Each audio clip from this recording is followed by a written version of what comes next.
Hi, welcome to the November Essential Vegan Desserts live event. I'm Fran Costigan, the director of vegan pastry at the Rouxbe Culinary School and the co-developer of the wonderful Essential Vegan Desserts course. I'm very glad everyone's here. I know we are all busy, and that you're taking the time to visit with me is great. So thank you very much. This is countdown to the American Thanksgiving holiday, and many of us are busy thinking about it, making travel plans. What are we going to eat? What are we going to make? And so on. So I'm going to get to those questions. But before I do, I want to do a little bit of housekeeping, as I generally do. Bear with me if you've heard this before. There is a Q&A on the right side of your screen. You can type a question in, and I will do my best to answer your question. Anything that I haven't been able to answer fully, or I don't know the answer to, I'll say so. It's hard to know everything. And that's one of the things that I love the best about being in the culinary world, is there's always something to learn. You can always write to me at fran@rouxbe.com. For students who have questions of a technical nature, write to support@rouxbe.com, and somebody from our team will get back to you quickly. If anyone is here from the Essential Vegan Desserts course, either a current student or someone who has graduated and is not yet a member of our private Facebook group, I hope you'll join. It's a wonderful place to interact with your cohorts. It's a great place to ask questions about equipment, show some photos, things like that. Questions about particular assignments, we have a Q&A on the dashboard in the course, within the course, and you may find an answer there to a question that you have. If not, just write a question out and I will answer it. If you are on social media, it would be great if you would do hashtag Essential Vegan Desserts when you are referring to it or putting up one of your desserts, so that I can find you, we can find each other, and at Rouxbe Plants. That would be great. So again, you can find me at fran@rouxbe.com, and welcome everyone. I'm really excited to be here. I was able to see some of the questions ahead, and they're great. So I really want to dive in, but a little introduction first. So the blurb for this live event said top tips.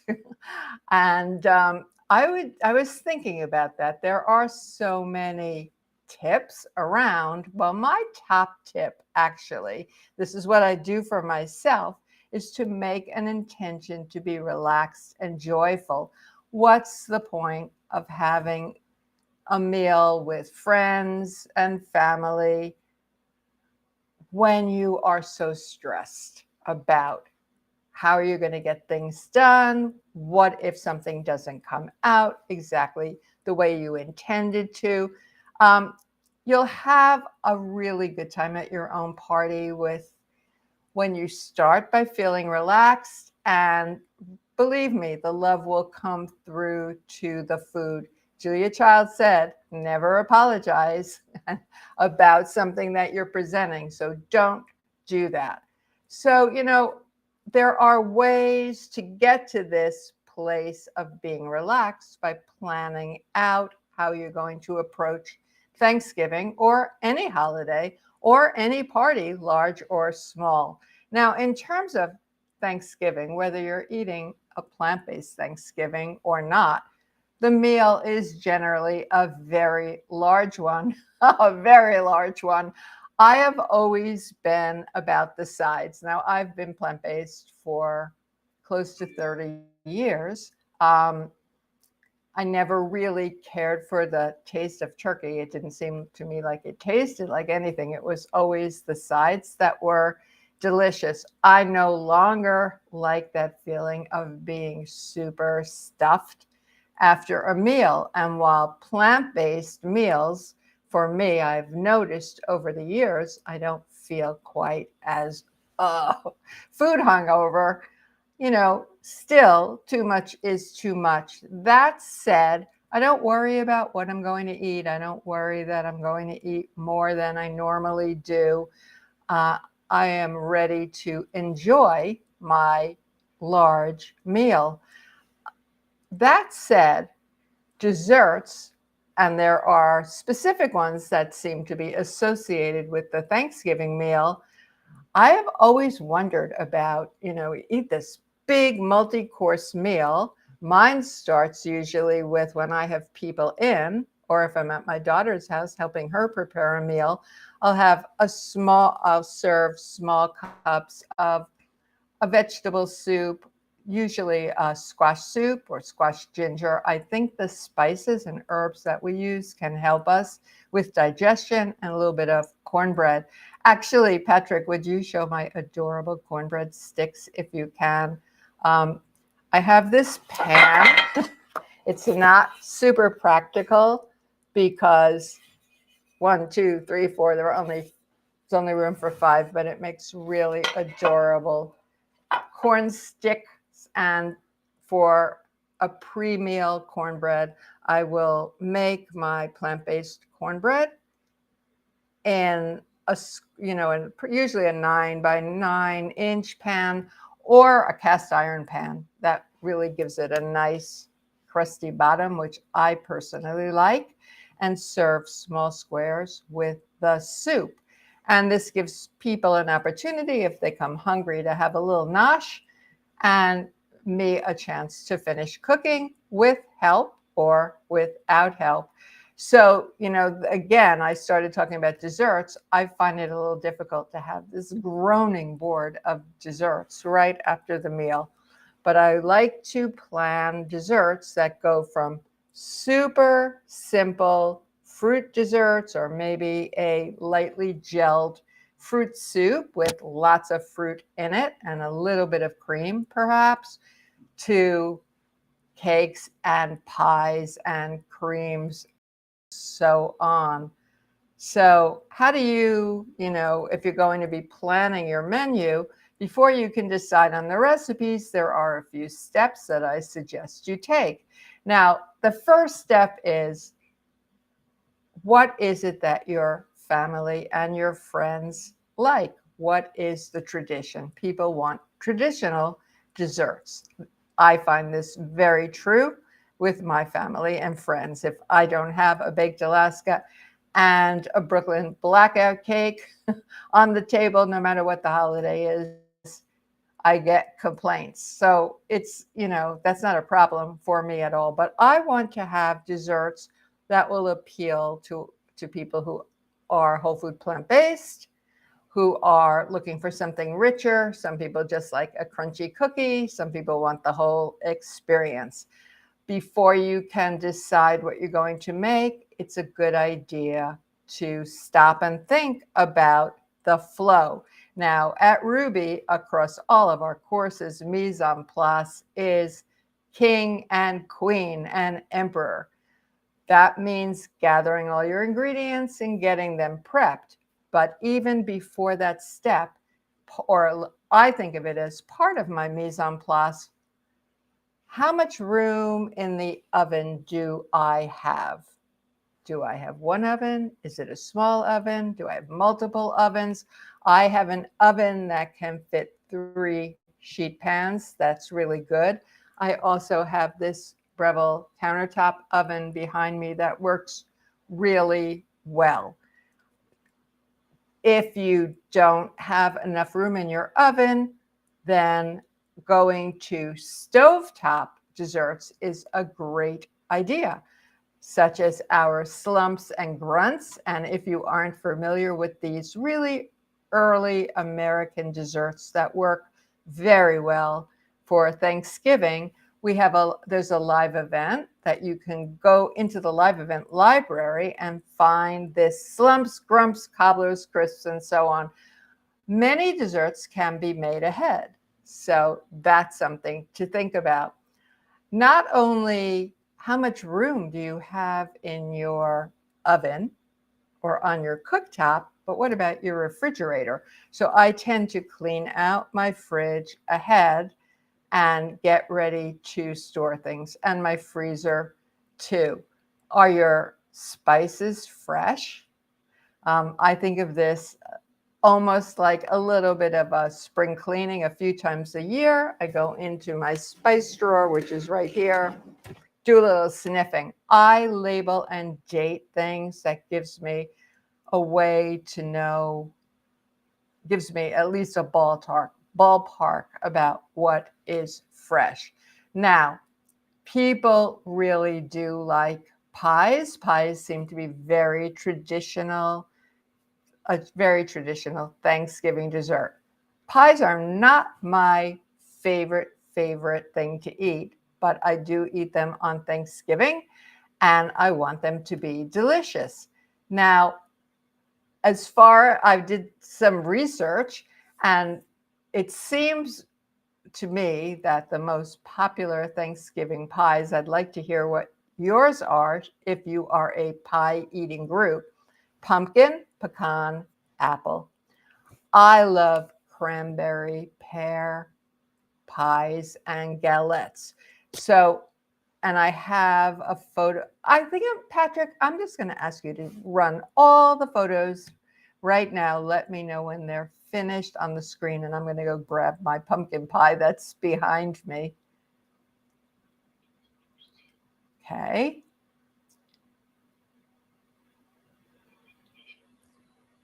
So that was something that I made ahead. Uh-huh.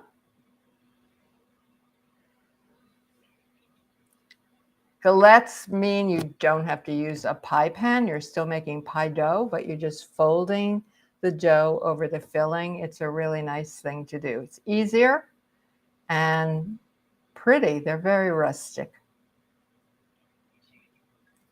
Uh-huh. So I've been making pie dough these last few days for sure. And actually, within the Essential Vegan Desserts course, there are assignments that I grade, and one of the assignments is to make pie dough. And the pie dough that we make is based on oil. It's an oil-based crust, not a butter crust. And of course, butter can be swapped out for, dairy butter can be swapped out for vegan butter. I chose to teach the oil-based crust for a few reasons. Not everyone has access to vegan butter. Now, you can make some vegan butter. We have a recipe for that in the course as well. But the vegan butter that you need to use, you can't use a spread. And you may have noticed, if you are using vegan butters, that there are differences. So you need one that will behave as close to a dairy butter as possible. Actually, oil-based crusts are not something that's new. There are cultures that use oil to make their crust. I want to show you something that I think is very interesting. It's in my fridge. But my oils of choice are sunflower. I think it tastes almost buttery. And extra virgin olive oil. For a pie crust, I want one that has a more neutral taste, unless I'm making an Italian dessert. So I'm going to turn around here, open my fridge, my new lovely fridge, because I found this pretty fascinating and I wanted to share it with you. This is olive oil that I put in my refrigerator, and you can see that it's solid, right? Just from being in the fridge. This is sunflower oil. It's very nice and cold. It's very nice and cold, but it isn't solid. So there's something in the oil itself that is different. Now, with pies, there are a couple of rules, absolute rules. With any desserts, you want to measure carefully. Our recipes are written in cups and teaspoons and like so on. I encourage everyone to follow the recipe because we have students all over the world. The flour is different depending on where you are, and weigh your ingredients. It's much more accurate, and then keep track of it. So I have a couple of scales. This particular one shows me, I can see ounces, pounds, grams, milliliters, and I find it very, very handy. But I keep a note. If there are lots of charts now that will say, 1/2 cup of all-purpose flour weighs X. Well, that's true, but look at a couple of different charts and you're going to have some wiggle room. It doesn't matter all that much, but the more accurate you can be, the better it is. Everything should be cold. So your flour, your fat, and your water. The pie dough takes it's definite amount of flour. I use 50% all-purpose flour, 50% whole wheat pastry flour. Not whole wheat flour, that's good for bread. I don't want a cracker. I want a pie crust that's flaky, and whole wheat pastry flour, and 4 tablespoons, that's just 2 ounces of very cold oil. And there's a technique for cutting it into the flour, for coating the flour with the fat. The water can range from 2.5 tablespoons to 4. There's also vinegar in the pie crust. The vinegar is going to help to keep the gluten down. Gluten is necessary, but we're not making bread. We want something that's tender. So I use apple cider vinegar in the smallest amount of water. And then there are steps. And sometimes my students will say, oh my gosh, this took so long. But the fact is that pie doughs need to rest. So first you make it, you make the disc, you refrigerate it. Then you roll it out, you refrigerate it to let it rest again in the pie pan. It's the same thing with a butter crust. You would do the same thing. I know that I put in the Q&A a link to a recipe. King Arthur is quite reliable. Their recipes are quite reliable, and they have a vegan butter crust. So if you're interested in making a butter crust, you can try that. But I think the oil-based crusts are really, really great. Now, I like to serve foods that at least give a nod towards the early people in our country, in this country. So cornmeal, I use fresh cornmeal, and I would encourage you to do the same thing. Cornmeal is high fat, but it's a healthy fat. So that means it can get rancid quickly. I store it in the fridge and freezer. Don't forget stovetop desserts, that's for sure. Now, I want to show you my pies, and then I'm going to get right to the question. So I have 2 slices of pumpkin pie here. And this one, they were both made. This comes from a pie that was made yesterday. I'm going to show you the pie. A lot of people like candied nuts on top of their pie, and that's wonderful to get that nice crunch. Again, we're making food that we like or our people like. I love cranberries. I love them so much. So this is part of a cranberry galette that I will be making. I baked the pie last night. I let it set. I tested to see if it could be cut. I enjoyed a slice. It was more custardy. Then I refrigerated it, and this is firmer because I want to do testing. I mean, I don't know, some of you may be watching Lessons in Chemistry, and it's about a chemist named Elizabeth Sott who likes to cook and treats cooking very seriously. I'm always testing.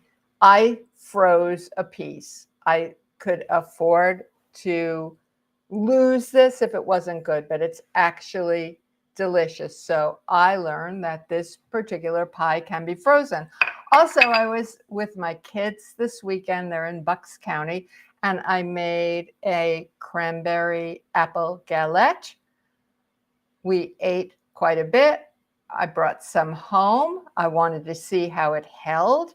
And then I had some in Tracy's freezer that I forgot. So I called her up last night and said, do me a favor. I want to know for my live event, would you please let it defrost and tell me how it tastes compared with what I brought? And she said it was exactly the same. So anything that you can do ahead, go ahead and do it.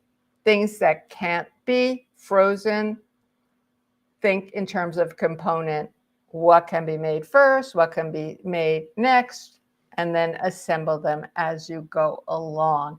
So let me get to the questions now. I just have to pull them up on the screen. Here we go. Okay. Valentina has a question. Oh, I like this question because I like the dessert I'm going to offer. Valentina wants to know if I can suggest some uses for broken meringue cookies. I certainly can. One of my favorite desserts of all times, and it couldn't be easier. It's an easy way to use bits up, is something called Eton Mess. And it's from the school in the UK called Eton. It is pieces of meringue and a custard or a cream and fruit. And that reminds me, I have some cream to pull out now so I don't forget. All right, because here are some creams. Now, this is an example of something I would make for Thanksgiving and either keep it in my refrigerator for a few days or freeze it and defrost it. Okay, hi, Julia. Julia's asking about the best suggestions for pumpkin pie, cashew versus tofu versus other options, and the best crust to go with it, nut versus gluten-free graham crackers, and so on. Well, it's really personal, and thank you for this question, Julia. It's really personal. This particular pie is made with tofu. Tofu here is your silken tofu, not extra firm Chinese-style tofu. Here, tofu is replacing the eggs. I don't want the pie to taste like tofu. Any tofu-based dessert or a dessert that has tofu as a component, you should never taste it and think, oh, I almost don't taste the tofu. You shouldn't taste it at all. The reason that I do choose the tofu is, number one, I am not a soy avoider. I think soy is very healthful.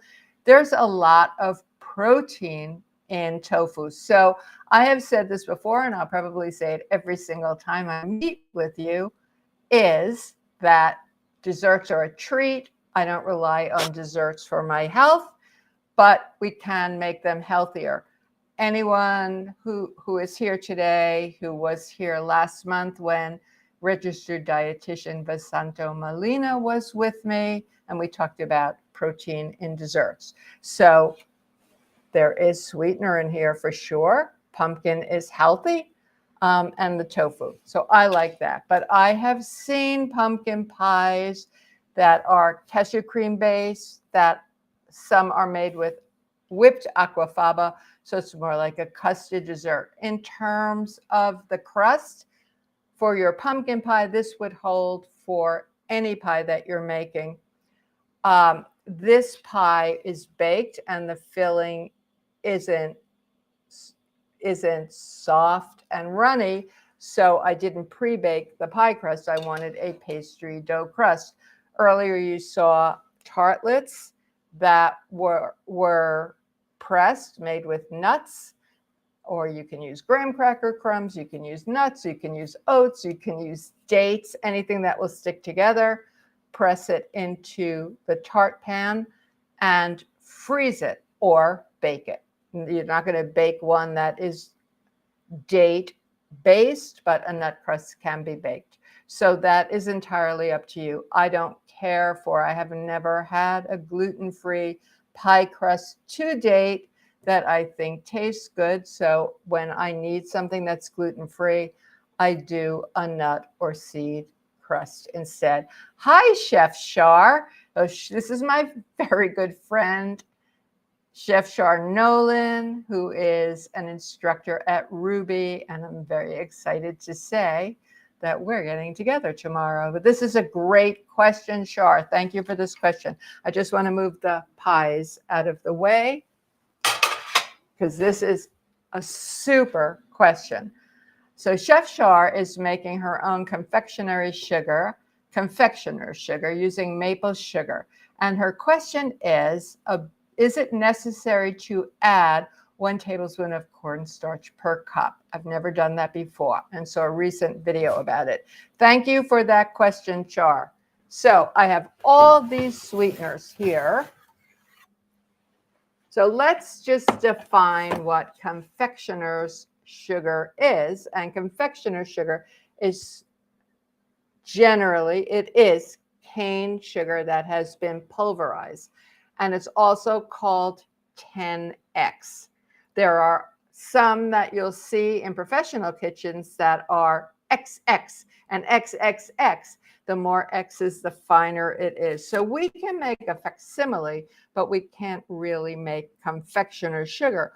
What we can make is, there's my confectioner's sugar. We can make super fine sugar by grinding our sugars. Now, when I bring home from the market organic vegan cane sugar, which isn't white, it's tan, I keep some in a container that says cane and some that says lightly ground. And this is my confectioner's sugar. I also have cane sugar that I grind very fine. So it looks like confectioner's sugar, but it doesn't have the starch in it. This is maple sugar. So my maple sugar, Char, is already very fine. And I would like to, it smells so good because maple sugar is nothing but maple syrup with the water boiled off. I once made some. It's not very efficient, but I wanted to see. So I might grind this more finely, even though it's quite fine. What I do is I don't add starch to this. The starch is there simply to keep the sugars from clumping together. And so if you have a recipe that's calling for sugar and you swap out for confectioner's sugar with starch in it and vice versa, that's not a really good idea. What I do instead is I use these food grade silica packs and I put them in my sugars, and then I put my sugars in very airtight containers, and that usually does the trick. I have, this is sucanat, which is whole cane sugar, and it's very coarse when you buy it in the store, and it's ground, and I've got a silica pack in there, and I've got all kinds of sugars here that I'm just going to put back. This is, I want to show you, so this is my sugar that you could say is confectioner's sugar because I think you can see it's very, very finely ground. I don't have any starch in here. Interestingly, to me anyway, when you buy confectioner's sugar that is organic or vegan, which is usually one and the same, more often than not, the starch is tapioca instead of cornstarch. I don't know why. I mean, I'm thinking it's because it's more difficult to find organic cornstarch, although I get organic cornstarch. So that's something that you can do, Char. I don't think you need to use the starch. Also, Confectioner sugar is also seen as icing sugar. There are various names depending on where you are in the world. Maybe you can bring me a little bit of your maple confectioner sugar. I'd love to see it. Hi, Ashley. Ashley wants to know about making vegan creme brulee without coconut cream. She's trying to reduce saturated fat, although she's sure it's delicious. Well, you can definitely make vegan creme brulee. It's like a set custard with a crackly sugar top. You get the crackle from burning sugar on top. So this is the creme brulee from my cookbook, Vegan Chocolate. And I didn't remember the recipe. I saw your question. I'm like, am I making it with coconut cream? I don't think so. No, I made this with cashew cream, thick, basic, thick cashew cream, and it's delicious.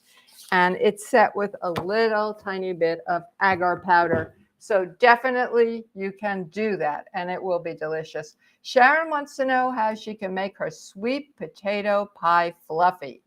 Well, I'm going to send anybody with sweet potato pie questions over to Sweet Potato Soul. She's a friend of mine from New York, although I moved to Philly, and I think she was in California. Janae is her name. I make sweet potato pies fluffier because sweet potatoes are dense and delicious by adding an amount of squash to them and really creaming them together. So the squash is going to lighten up the sweet potatoes, and then adding a starch slurry, like an arrowroot slurry or an organic cornstarch slurry, and that's going to give you a fluffier sweet potato pie. And speaking of sweet potato pies, I don't remember what conference. Oh, thank you. There it is. Conference I was at, but I met Dan and I got some big vegan marshmallows. I'm not a person that really cares so much about burnt marshmallows on top of my pie, but people really like it. So there are nice vegan marshmallows available to you. Hi, Dan. Dan M. Dan Marek is another of our Rouxbe instructors, and he's great. So when Dan does a live event, make sure you look for him. And Dan is saying he's going to be using some of my tips for next week. Well, thank you, Dan. That's high compliment. Hi, Lisa. It's good to see you. This is great to see some old friends and meet some new ones. Lisa loves olive oil and cakes and pastries, but I teach oil-free options for my coaching clients, like applesauce, vegan yogurt. What are your favorite options? How and when to use them? Lisa, I've been following you, and I'm really interested in the work that you're doing with your coaching clients. There really isn't a quick answer I can give you. We have a whole unit in Essential Vegan Desserts on oil-free baking. And the best advice I can give you is to take a recipe, cut it in half, cut it in a quarter, as long as you maintain the integrity of the dessert. So what I mean is, instead of baking a cake, maybe bake 2 cupcakes so that you know, or a small pie crust or something like that. And try with applesauce, with another fruit puree, and with vegan yogurt, and see what happens. I'm finding lately that tahini, which is something that I love, and my favorite tahini is Soom, which is a company founded by sisters in Philadelphia, works as a fat replacer. If you are 100% oil-free, you're going to find differences. You can make things taste good, but they are not going to taste the same by any means. So what I do is, this is a really small measuring cup, but visually I can see, I've only used 1 tablespoon of oil to make this whole pan of whatever. So Lisa, good luck with that. And I know that you are a very accomplished cook and chef, and you will be able to figure something out. Applesauce has the most neutral flavor for sure. But what you're talking about are things that are binders, and the texture is going to be a bit different. Erin wants to know if I have a recipe suggestion for vegan whipped cream. There are a few, Erin. There is a vegan heavy cream. I think it's Violife. I see Kathy Gold is here. You might remember what it is, Kath.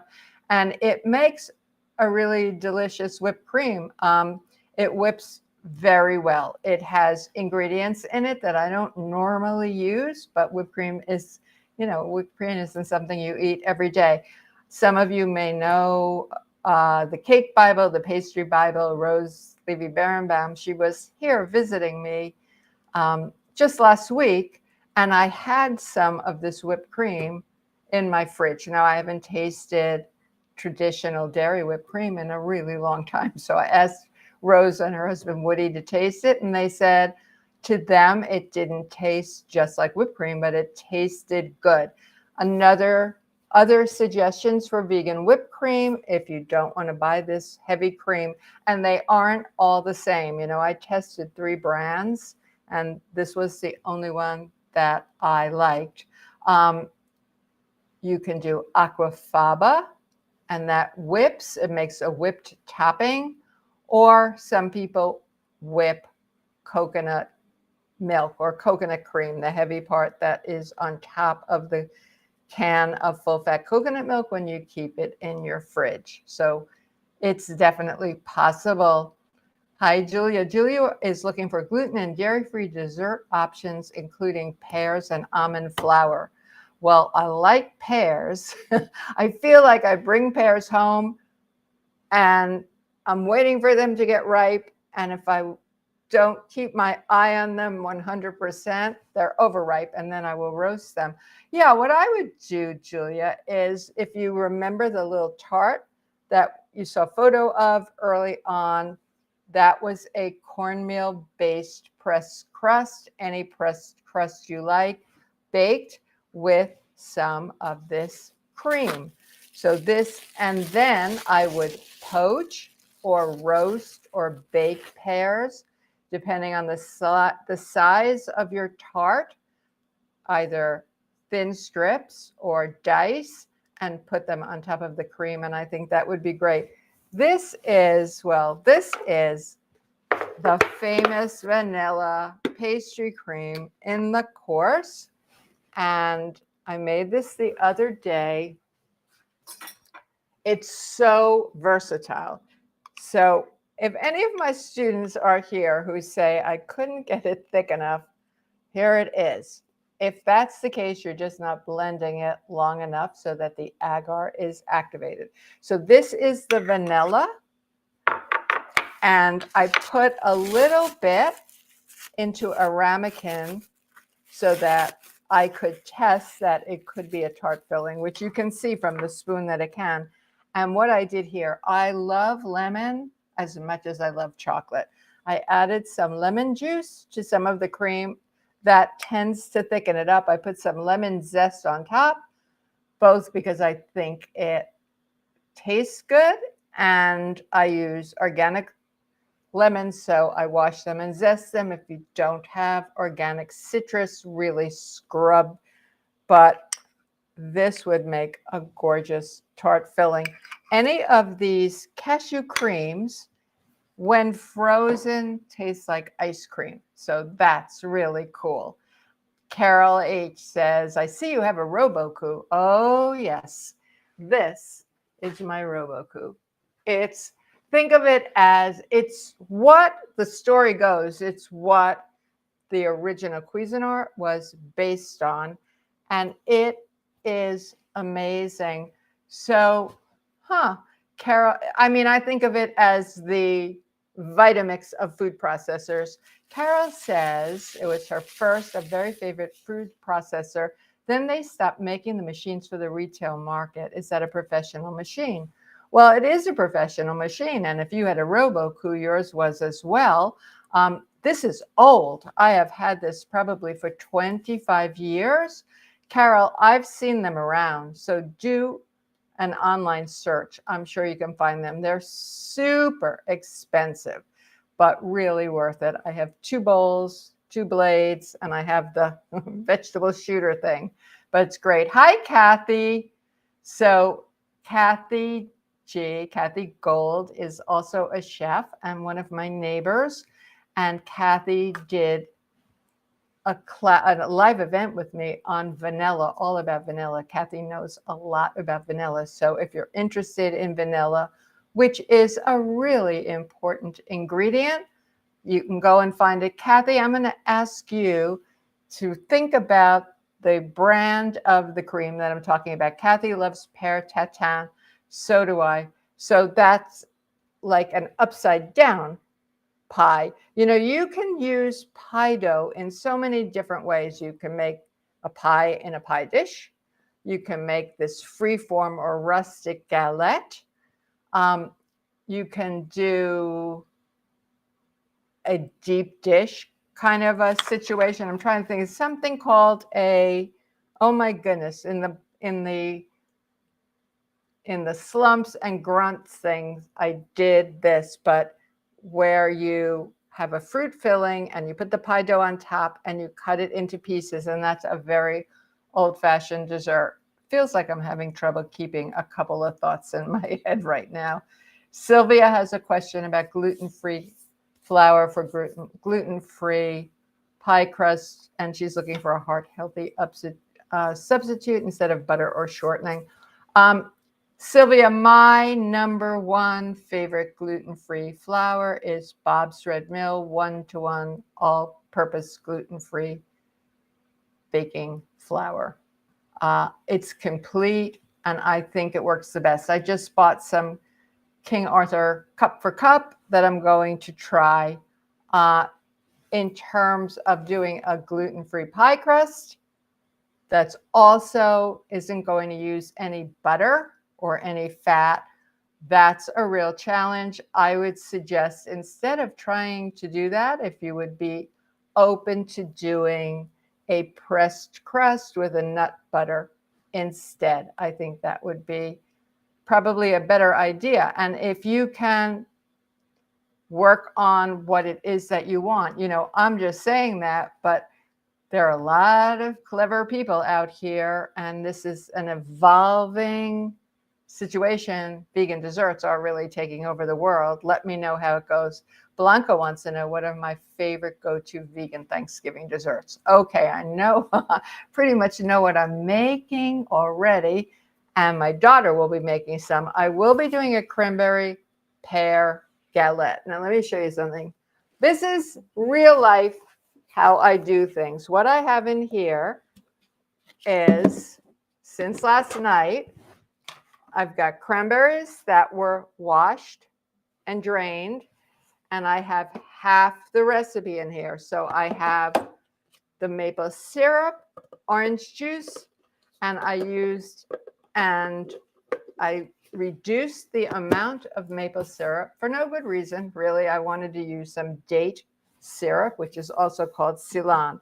Then I made a line and I wrote, add salt, apples, cornstarch, water, slurry. Because I didn't get that far, and I might think, or you might think you'll remember, but I guarantee you might not. So this will be ready to go. I'll be making that. I'll be making pumpkin pie. I will be making baked Alaska because my family likes that. And I actually think having a bit of frozen dessert, whether it is vegan ice cream or banana-based ice cream or a sorbet, is actually very refreshing after a heavy meal. I will be serving some chocolate pudding for sure, and cookies. That's my family request. And then I always like to try something new. something new. I'd love to know what some of yours are. Hi, Dawn. Dawn is asking me for suggestions for vegan cheesecake made without tofu. Tons of vegan cheesecakes without tofu. Cashew cream, vegan cream cheese makes a beautiful cheesecake. Lisa's asking if I have a favorite scale. I have 3 scales, Lisa, and the one I showed just before that is very multi is my new favorite one.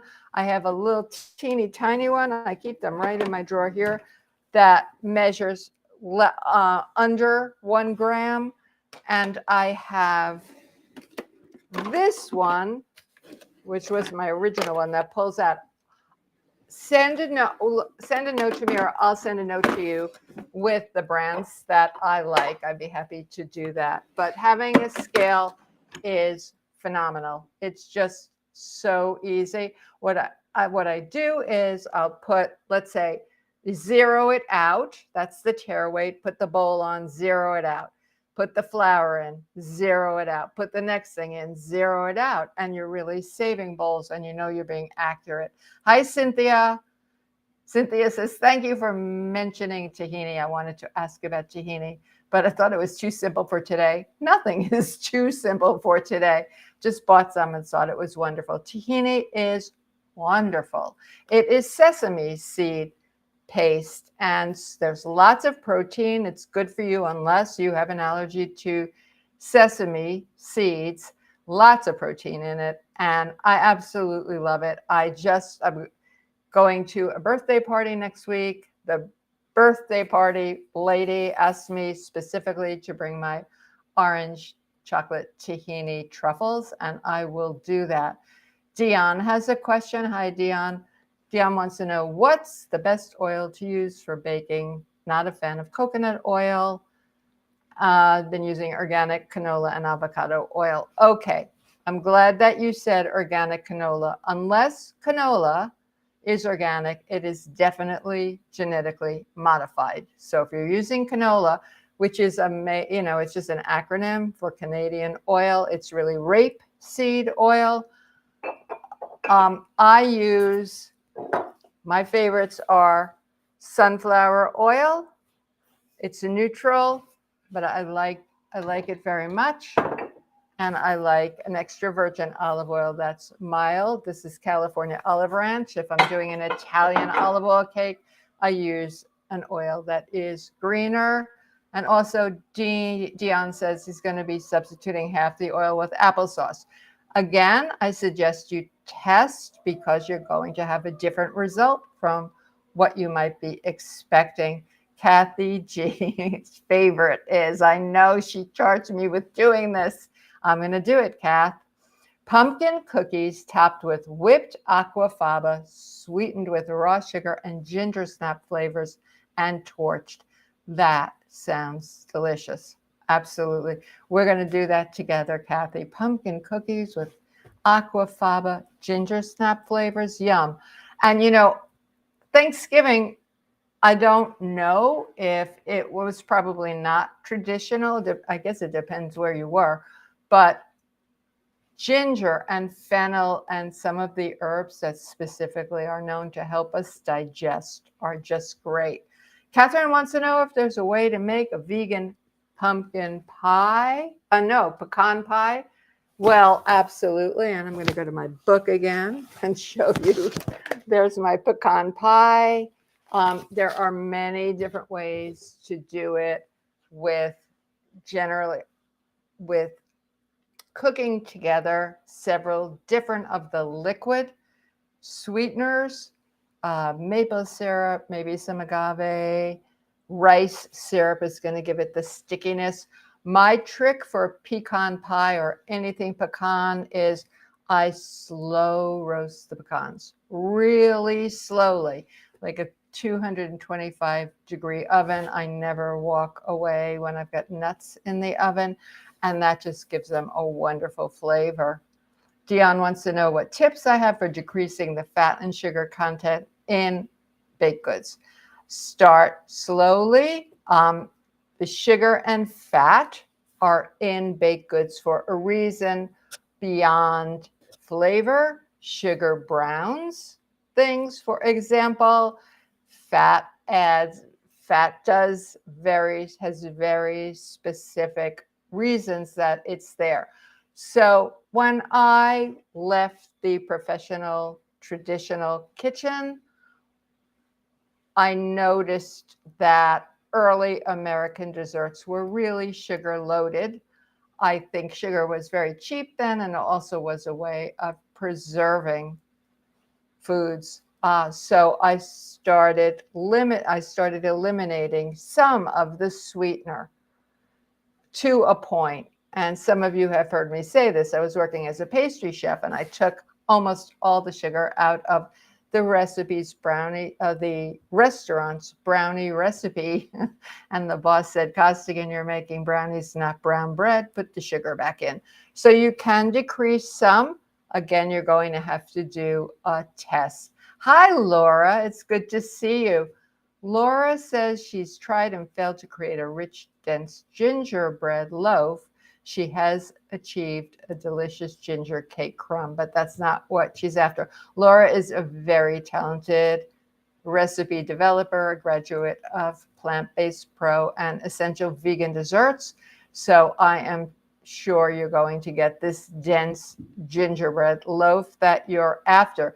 If you've got a ginger cake with a delicate crumb is what I'm thinking, you might want to cut back on some of the fat and some of the liquid and add another form of egg replacement to see if you can get that. I love ginger. Dr. K wants to know if I have a recipe for vegan whipped cream. There are a few. I do a coconut whipped cream or aquafaba whipped cream, or I use vegan whipping cream or vegan heavy cream and whip it. There are many recipes actually, or a couple that I know that really work to make a vegan whipped cream, but they often, the two that I'm thinking of are based on cashew and then loads of coconut oil, and they do whip like whipped cream. But I'm not personally a fan of that, of using that much coconut oil, so I don't do it. Hi, Janet. Janet's looking for a recipe for braising chicken thighs, and it calls for all-purpose flour. She wants to know if she can substitute whole wheat flour. Well, Janet, I haven't done any cooking, any animal food cooking in 30 years. So I don't really know the answer to that question. I'm thinking that you could substitute a whole wheat pastry flour, perhaps not whole wheat flour. That's going to be too strong. It's going to have a different taste, though, a different taste. Kim wants to know what alternative to sugar I recommend that's not an artificial sweetener. Well, I don't use artificial sweeteners at all, ever, and I did a live event on that as well. There are many reasons, too many reasons to go through them right now. Alternate to sugar, if what you mean, Kim, is an alternate to cane sugar, then I use coconut sugar and I use whole cane sugar, which is cane sugar, but it's the entire sugar cane with the molasses intact. So I use coconut sugar, maple sugar. All these different sugars are going to add some flavor. So you have to remember that. And they have differing amounts of moisture. So you may have to work on your recipe. And I also have date sugar, very fine, but I don't bake with date sugar because even the really super fine, which I'm happy to see now, it doesn't dissolve in the same way. I like maple syrup a lot. I like date syrup a lot.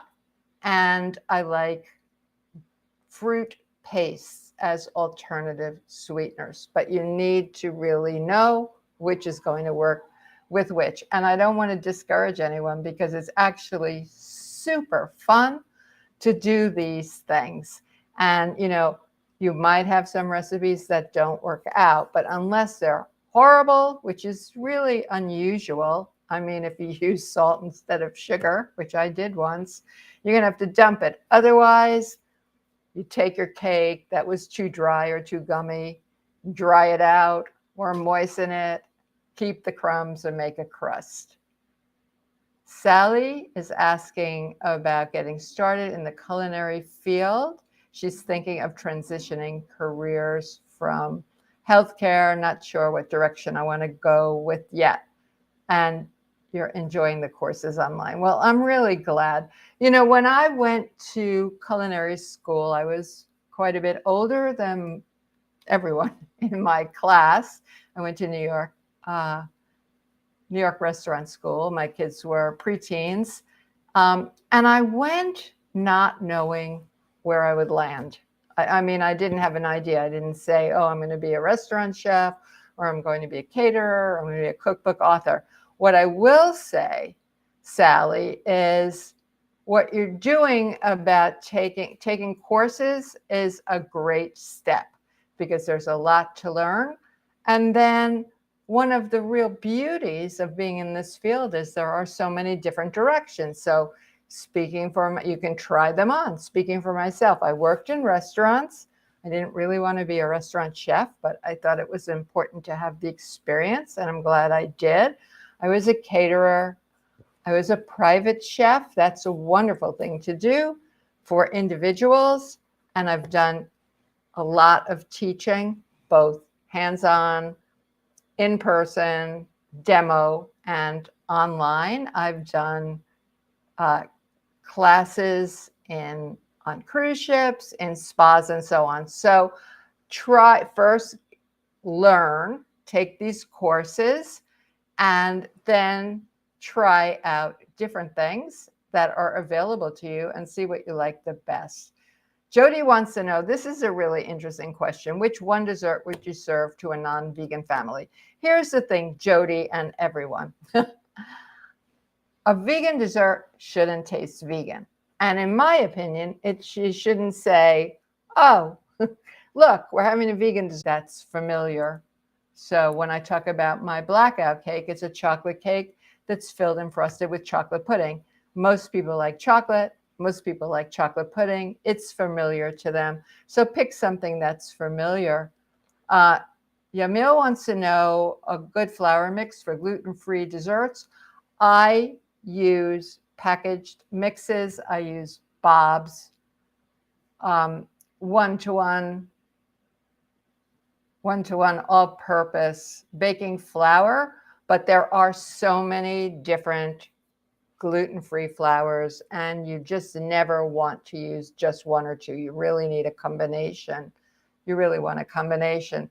So the gluten-free suggestions that I can give people who are looking for gluten-free desserts. Now, I'm not gluten-free, but I recognize how many people are. So there are a lot of desserts that are naturally gluten-free.